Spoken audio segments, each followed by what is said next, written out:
yung pong paghahayag nila na mayroong ICC warrant of arrest na para kay Senator Bato, no? Ako, tingin ko rito talagang dito po hindi po yung totoo ba o hindi na may warrant of arrest, no? Expected natin yan, natural na may nagsampa ng kaso sa ICC. Tapos wala tayong ginawa, hindi natin na-resist yung unang ginawa ng ICC na nag-issue ng warrant of arrest. In fact, very supportive yung ating gobyerno. Hindi, ako kahit na ano po pong sabihin ninyo, kinontra man yan o hindi, kinontra man yan yung kasarili niyang kapatid o hindi, meron nakabase po yan sa katotohanan. Ang katotohanan po, sinampahan nila ng kaso sa ICC si Senator Bato, no? Na mantakin ko po man isipin, matagal na po tayong hindi miyembro ng ICC. Bakit po ICC yung nagpapasya? Kung tayo ay legit na hawak pa nila ng ICC o meron pa silang jurisdiction. Yun po ang pinakamalaking pagtataka sa akin, no? Bilang nagsasariling bansa, ang nagpapasya po kung may jurisdiction, yung isang entity, ibang ano, no? Ibang bansa pa, hindi tayo. Kaya po tayo, alam ko po ang pinag-aalalan ng lahat, makukulong na si Bato, di ba? Ipapatupad yan, katulad ng pagpapatupad nila kay Tatay Digong. Okay, sa tingin ko, iba tong sitwasyon. Pero, wala tayong aasahan sa gobyerno eh. Kasi, matagal na silang hindi umaakto bilang gobyerno ng Pilipinas, no? Katulad po niyan, paulit-ulit, walang jurisdiction. Lahat nagsasabi na walang jurisdiction yung ICC sa Pilipinas.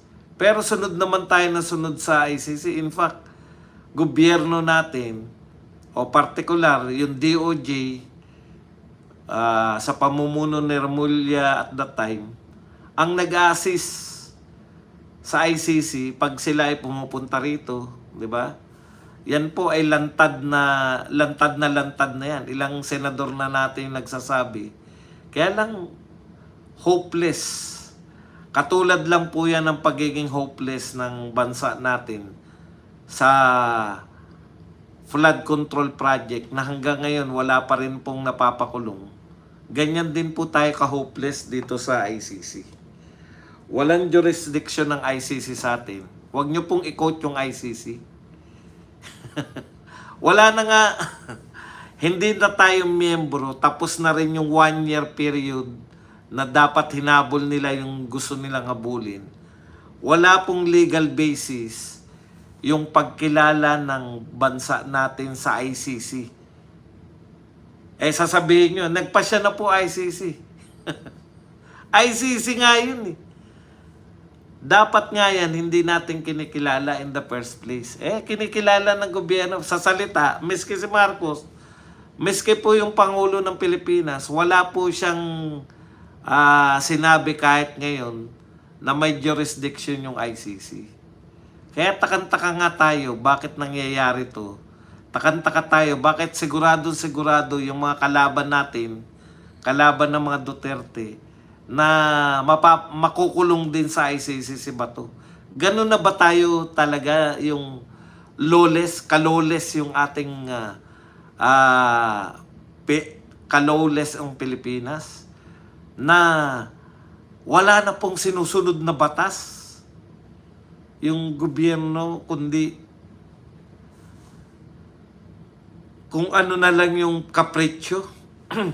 Tandaan po ninyo, may sarili po tayong mga laws.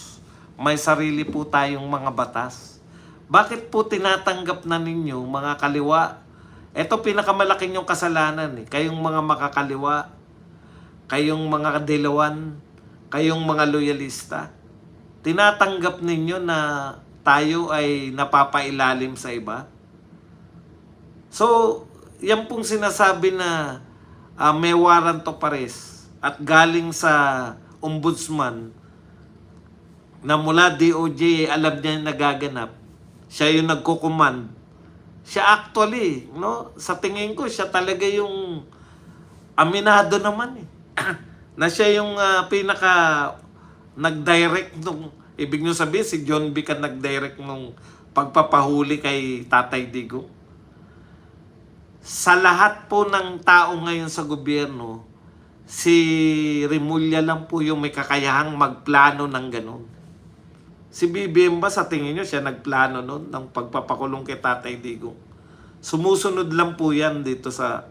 Okay, anyways. Sa akin po, siguro very busy pa kayo sa pagtatalo na may warrant of arrest ba o wala. Immaterial po yan.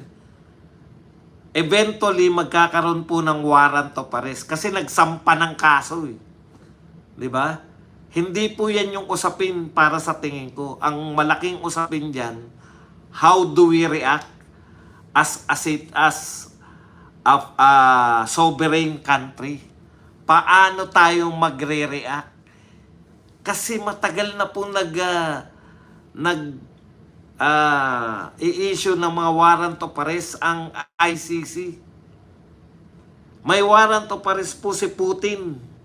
May warrant of arrest po si Netanyahu.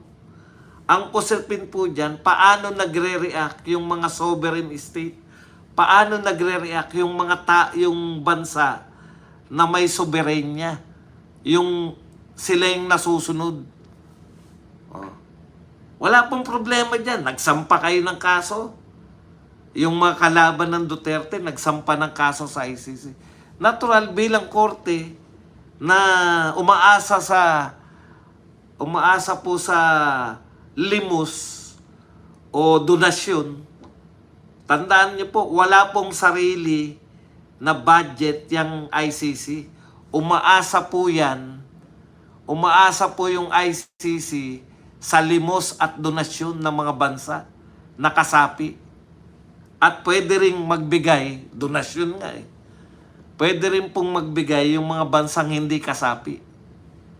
Nagtataka po ako na tayo lang po yung tanging hindi kasapi ng ICC na masyadong concern o palasunod yung gobyerno natin, palasunod dito sa inuutos ng ICC na in the first place hindi natin kinikilala.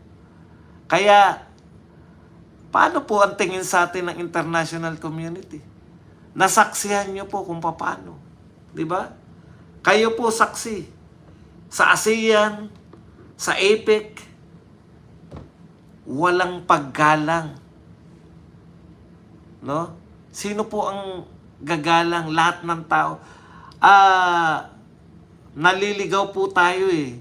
Nililigaw po tayo sa debate ng mayroon bang warrant of arrest o wala. Wala kaming pakialam.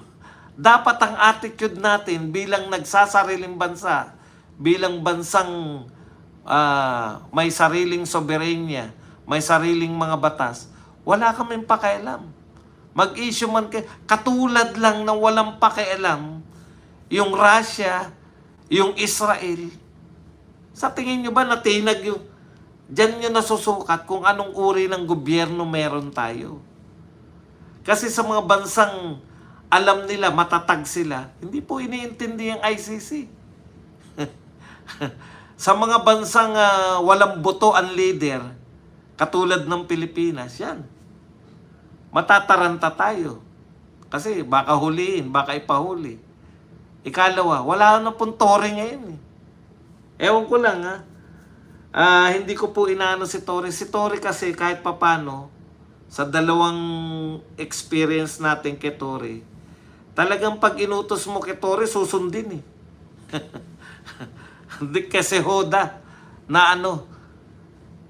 At ikatlo po, meron na pong desisyon ang Supreme Court ng Pilipinas. Pagdating po sa mga pagpapatupad, bago ka ngayon magsuko ng mga Pilipino Si Bersamin po mismo ang nagsabi nito. Kaya yung mga natutuwa, yung mga loyalista kasi, yan lang po ang kaya nilang pagmalaki. Nakakahiya po. Tayo, naging supporter tayo ng presidente, nung presidente si Tatay Digong. Pinagmamalaki natin yung mga nagawa ni Tatay Digong. Ito po, pinagmamalaki nila na nakakulong si Digong. Pinagmamalaki na nila na presidente pa rin si BBM. Yun lang po yun. No? Yan lang yung punto natin. Bakit tayo natataranta? Gano'n na ba kadesperado talaga yung Pilipinas? Wala na ba talagang pagsunod sa batas? Ayon po kay Bersamin, no? Iba na ngayon, nagpalabas na po yung Supreme Court. Nasaan na ba yung kay Bersamin? Sana natantosan ko yung kay Bersamin.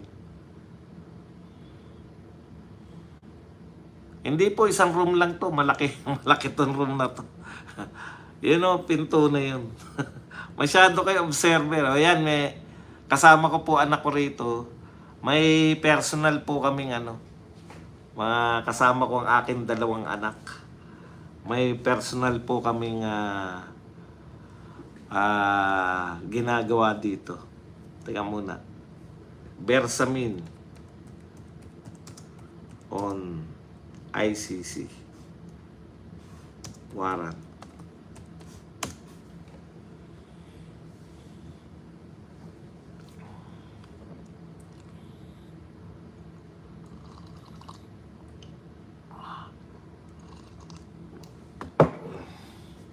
Ayon mismo kay Bersamin, no automatic extradition for Bato even with ICC warrant. Si Bersamin po ay Executive Secretary na ng Pangulo ng Pilipinas. No? Siya po ang kinukonsulta ng Pangulo pagdating po sa batas. Si Boying po, ombudsman, wala po siyang pakialam sa wala po siyang pakialam sa ICC at saka sa Philippine government. Independent siya supposedly. Supposedly si Boying, independent body bilang ombudsman, hindi na po siya part ng DOJ. Yeah? Para lang po maliwanagan sa inyong lahat. Si Boying, evidently, very, siya, no? Yung, talagang siya yung isa sa mga utak ng pagpapakulong kay Tatay Digong. Ngayon, hindi na po pwede. Kasi ombudsman na po siya eh. Hindi na po siya bahagi ng pamahalaan. Tandaan po natin, the soul, ang kaisa-isa na responsible, ang kaisa-isa pong responsable sa ating pakikipag-ugnayan panlabas. Kasi hindi po pwedeng wala tayong ugnayang panlabas. No? Hindi po pwedeng lahat ng tao nakikipag-ugnayan sa ating panlabas na.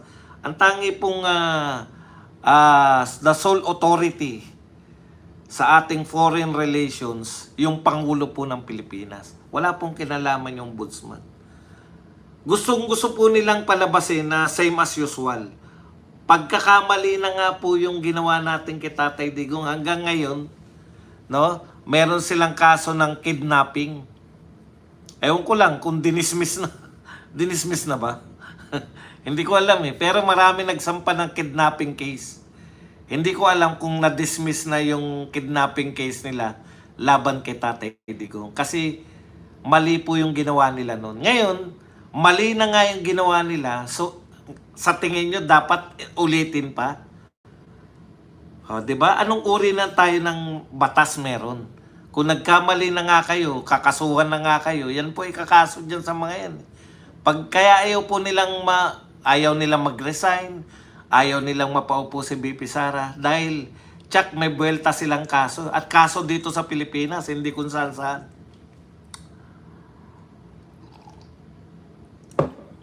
basahin lang natin. Not anymore, sabi.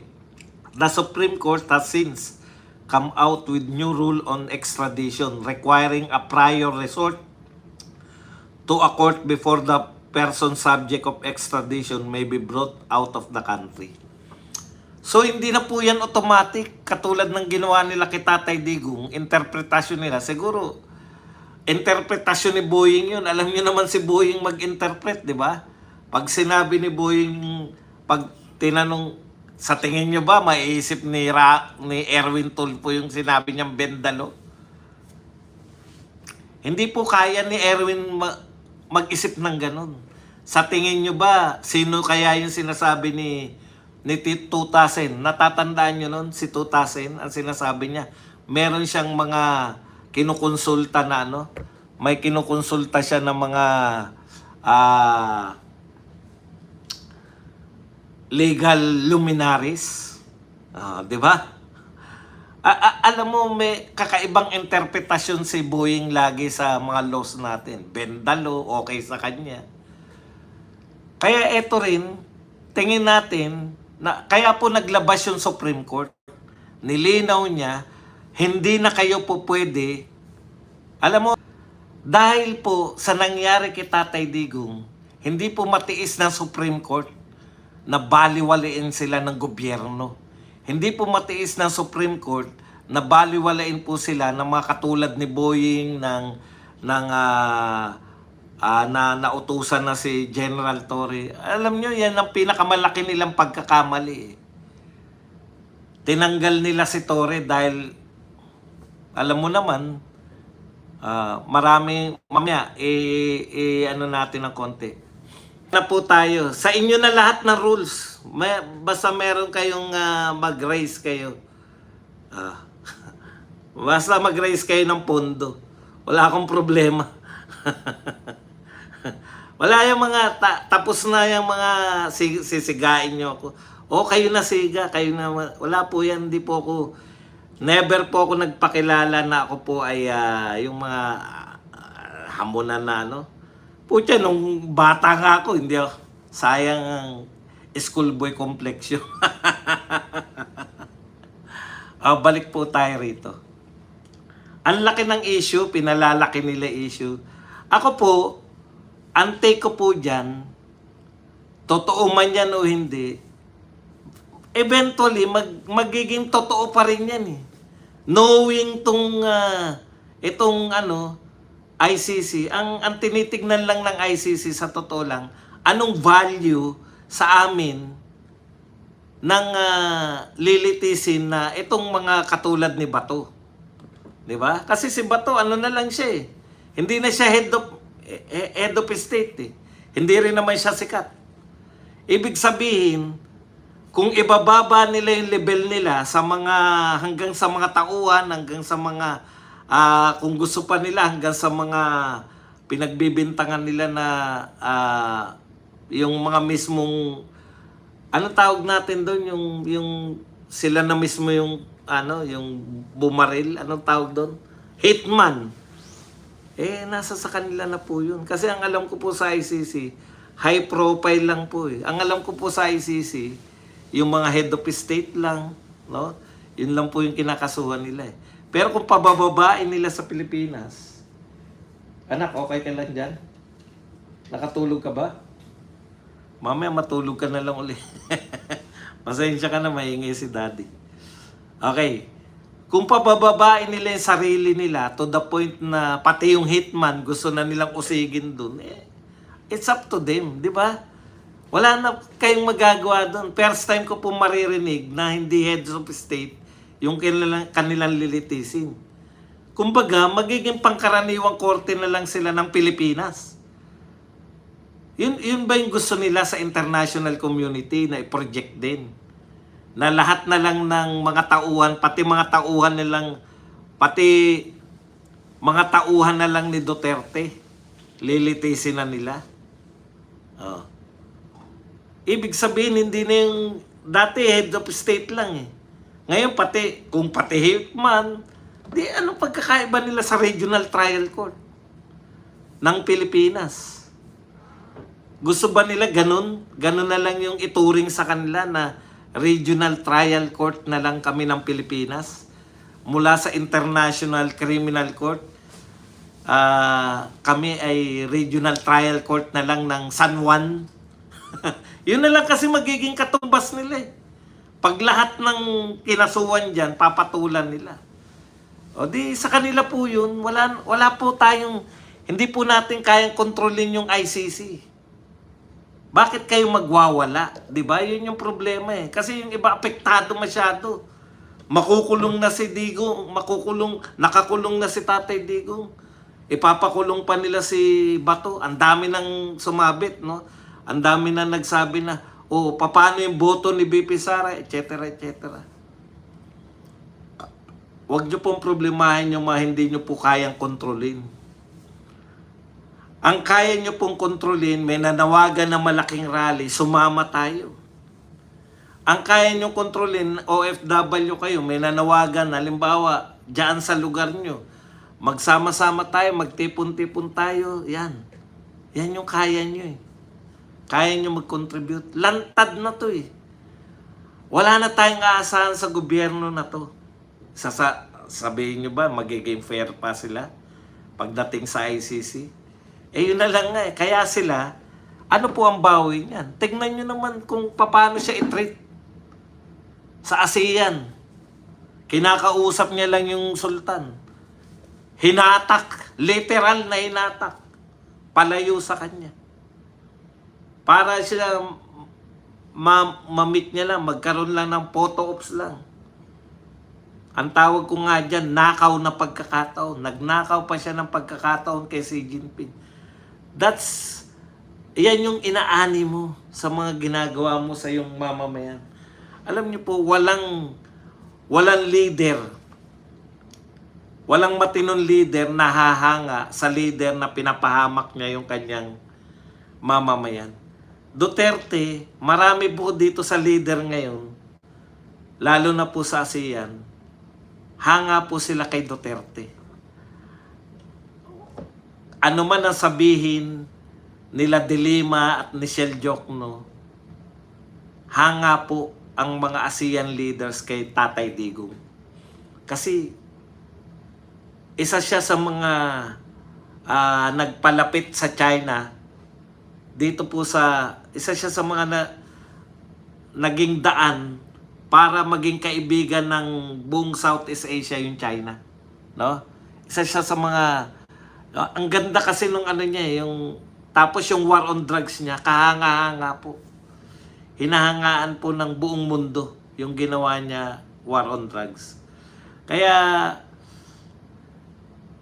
yun na lang yung bawi natin. Talagang ganun eh. Paano natin poprotektahan si Bato? Etong ginagawa natin, ito yung pagpoprotekta kay Bato. Etong pagpapakita natin na ayaw na namin yung ginagawa ninyo. Ayaw na namin na palasoko tayo sa ibang bansa. Ayaw na natin na kung sino-sino na lang. Usapin ba sa Russia sa tingin nyo? Yung pinalabas na warrant of arrest kay Vladimir Putin. Alam niyo kung anong ginawa ni Vladimir Putin at ng Russian government? Inisyuhan ng warrant of arrest yung mga ICC. Di ba? Usapin ba sa Amerika malaking usapin sa Amerika yung pag-issue ng warrant of arrest kay Netanyahu. Kaya winarningan niya lahat na makikipagtulungan sa ICC laban dito sa kanyang mga kaalyado, kalaban ni Donald Trump. Kahit nasabihin po, katulad niyan, kung ilalantad, kaya bang lumantad ni BBM na sabihin niya na nakikipagtulungan siya sa ICC? Hindi. Di ba? Kung ang pagtulong mo po sa ICC, ito lang yan eh. Nahihiya ka sa sarili mo o tinatago mo, sinasabi mo na bagamat natutuwa kayo, bagamat pabor sa inyo, pinagmalaki ni BBM no nakulong si Tatay Digong, di ba? Kagad, press ko na agad. Akala niya mapupuri siya ng mga tao eh. Pag ang ginagawa mo po, kinakailangan mo ilihim. Pag ang ginagawa mo, kinakailangan mo i-deny. Hindi magandang gawain yan. Kailan po inamin ni BBM na nakipagtulungan siya sa ICC? Never. Paulit-ulit yan si BBM, walang jurisdiction ng ICC. Kaya lang, eto yung lusot nila eh. Boeing, ano to eh. Kay Boeing po to eh. Mantra po ni Boeing to eh. Kaya lang, pag humiling yung Interpol, kinakailangan natin sundin. Hindi ka nakikipagtulungan sa ICC. Dinidinay mo na nakikipagtulungan ka sa ICC. Ha?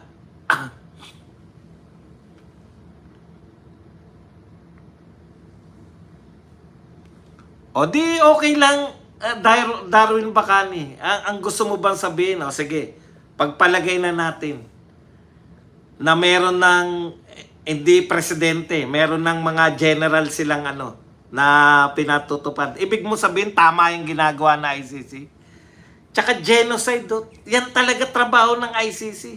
Pag nag-genocide ka, hindi naman po genocide yung ginawa ni Tatay Digong. War on drugs. Ang laki po ng pagkakaiba nun. No, yung genocide. Hindi ko alam yung kaso ng Sudan na yan. Pero kung yung Sudan, gusto nila yan, hindi ko alam kung member sila o hindi. Alamin nyo muna, member ba yung Sudan o hindi? Kaya nakapasok yung ICC. Sila yung nanghuli. Kung member ang Sudan, member pala eh. Walang usapin yun. Hindi tayo member eh. Balik na tayo sa sinasabi ko. Basta ang point ko, pag nililihim mo yung ginagawa mo, mali yan. Kung dinidinay ng presidente natin na sinasabi niya mismo na walang jurisdiction yung ICC. 'Di ba? Hindi ka proud na nakikipagtulungan yung gobyerno sa ICC. Ang sinasabi nila lagi, nakikipagtulungan kami sa Interpol. Wala akong problema diyan sa Sudan, di naman natin bansa 'yan. Let them. Hindi naman po Sudan yung binigay kong halimbawa. Ang binigay kong halimbawa kasi sigurado ko hindi miyembro ng ICC yung hindi miyembro ng ICC yung Israel at Russia. Kung hindi ka miyembro at nag-issue yung ICC sa iyo ng warrant of arrest, wala silang pakialam. Hindi naman kami miyembro. Yun yung threat, yun yung wala akong pakialam kung nagagawa nila yan sa African countries. Yan nga yung problema ng ICC. Bakit mga African countries lang yung kaya nyo? Bakit hindi nyo kaya yung Israel, yung Russia, yung USA? Bakit hindi nyo kaya? Nagkukondak ng war on drugs ngayon ng USA sa pamumuno ni Donald Trump. Bakit hindi nyo kaya? Teka, may nagpakapi yata. Wala silang magawa. Huwag nyong katwiranan yung mga African countries. Laban nila yan eh. Di ba? Kanya-kanya tayong laban, ganun talaga. Eh kung sila mismo nagpakulong dun sa, hindi ko alam ang sitwasyon. Mahirap magsabi tayo ng sitwasyon, iba yung sitwasyon natin. Dahil mismong presidente natin, dinideny na nakikipagtulungan siya sa ICC. Bakit lahat ng alipores niya tuwan-tuwa na mayroong warrant of arrest?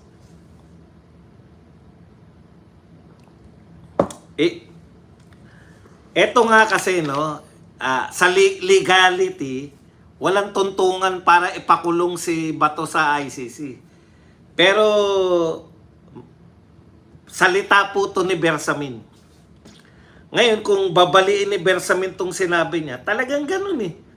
Wala na tayong aasahan eh. 'Di ba? Aasahan mo ba na putya, ang dami na nga namamatay. Aasahan nyo pa ba yung salita nila, hindi nila babaliktarin? Kung makukulong si Bato at hindi siya lalaban, susuko siya, katulad ng ginawa ni Tatay Digong, di matutulad lang siya kay Tatay Digong, hindi siya makakakawala doon. Na kay Bato na yun. Di ba? Alam niya na yung sasapitin niya eh. Pag may general ng Pilipinas nahuhuli sa kanya at papayag pa rin siya, expect niya na ganun yung mangyayari sa kanya. Lilitisin siya sa ibang bansa. Kasi wala naman kayong nasa reaction na yun ni Bato. Hindi naman po sa akin lang bilang isang nagsasariling bansa, hindi dapat ganito yung action natin. Okay, puntahan ko lang saglit to si Tito Soto. Si Tito Soto yung double talk no? Walang katotoran. Ito ang pangit na leader nito. As a leader dapat wala kang kondisyon ng iba po. Ito hinahalimbawa kasi nila yung kay De Lima. Bakit si De Lima pinakulong?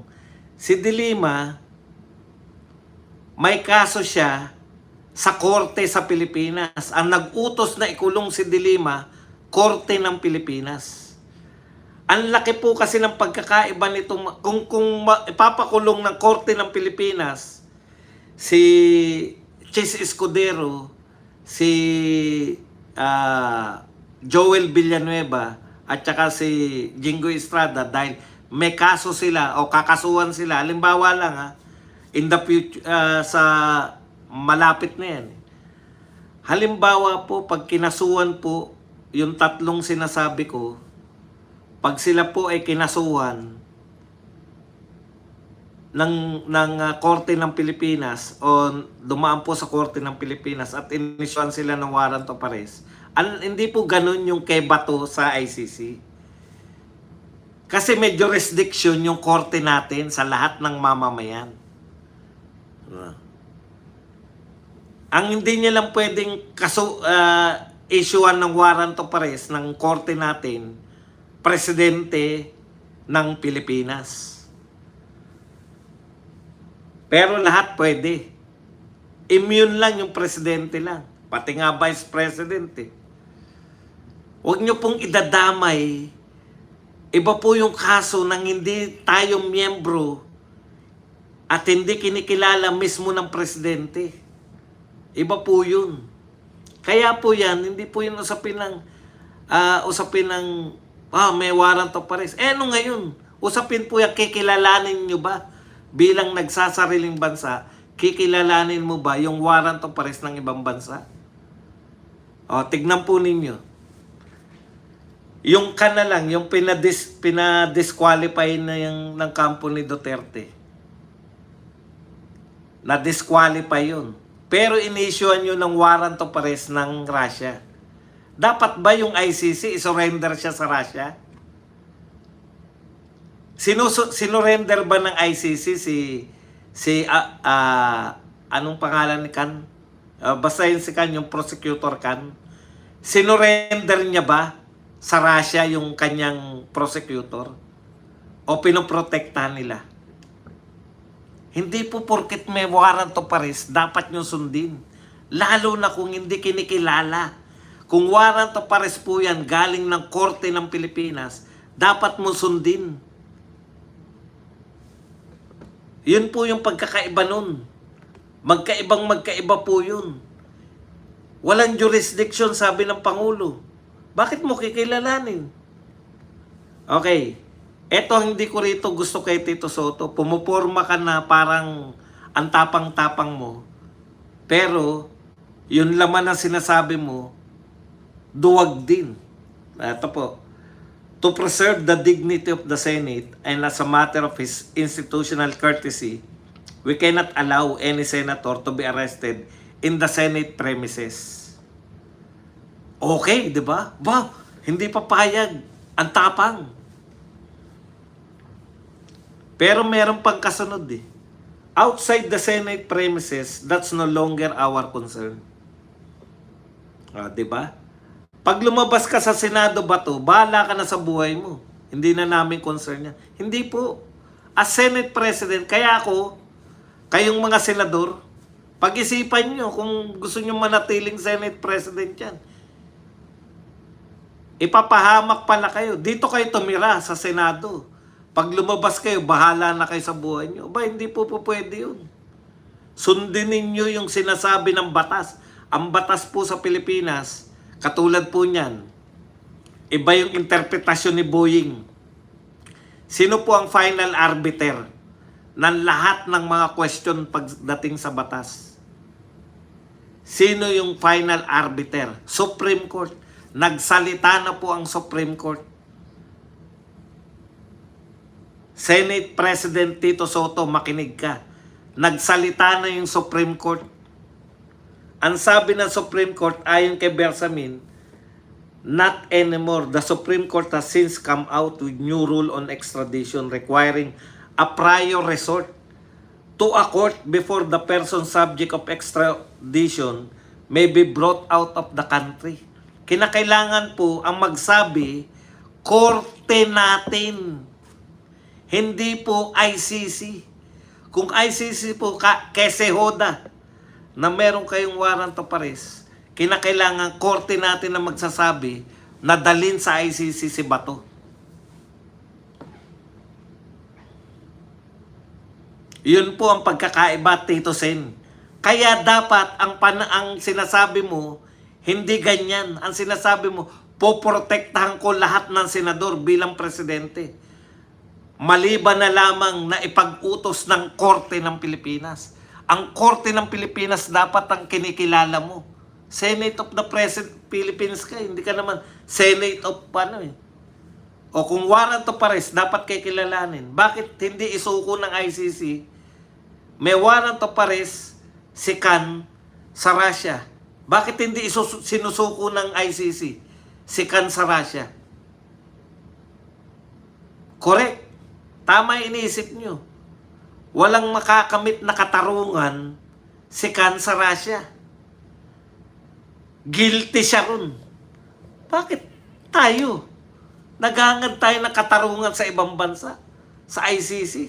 Sila nga, ayaw nilang ibigay si Khan.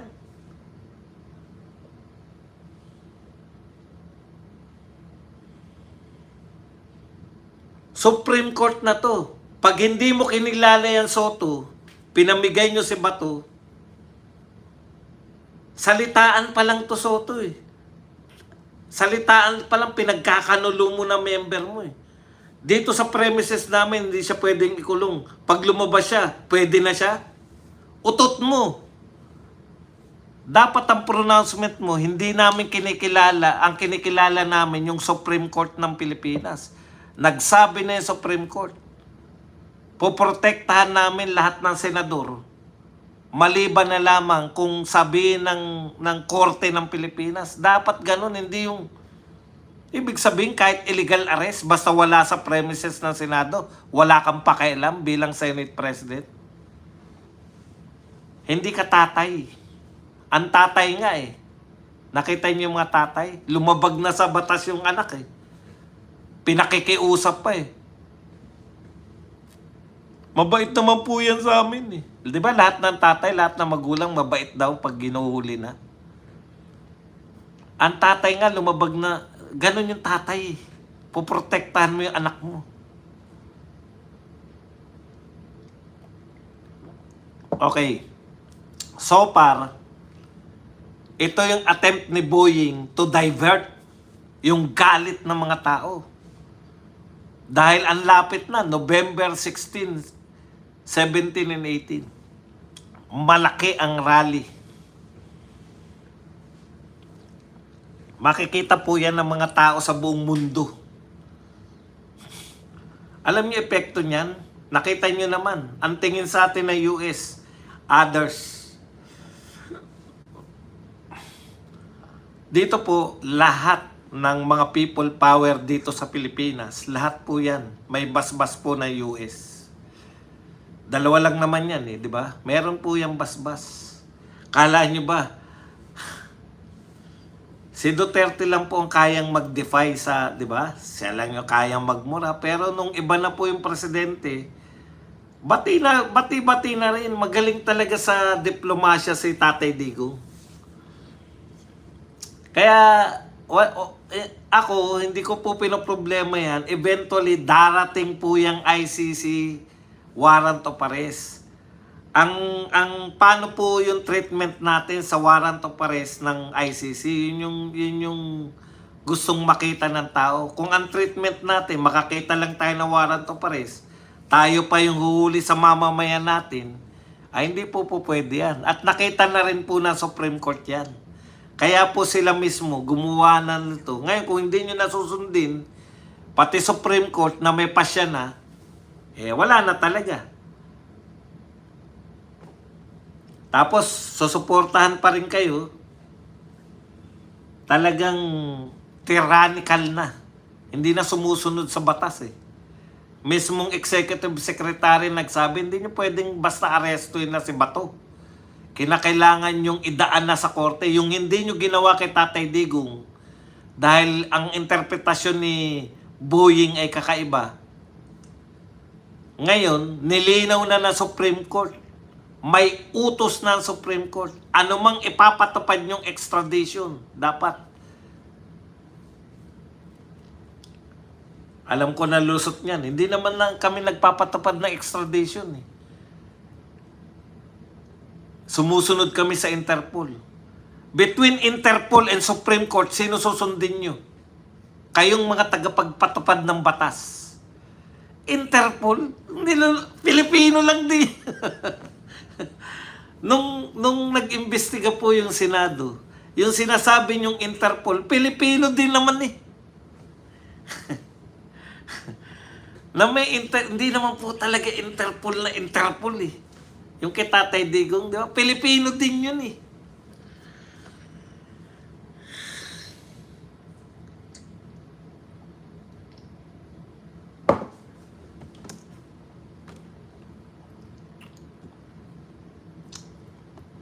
I know that she's waiting.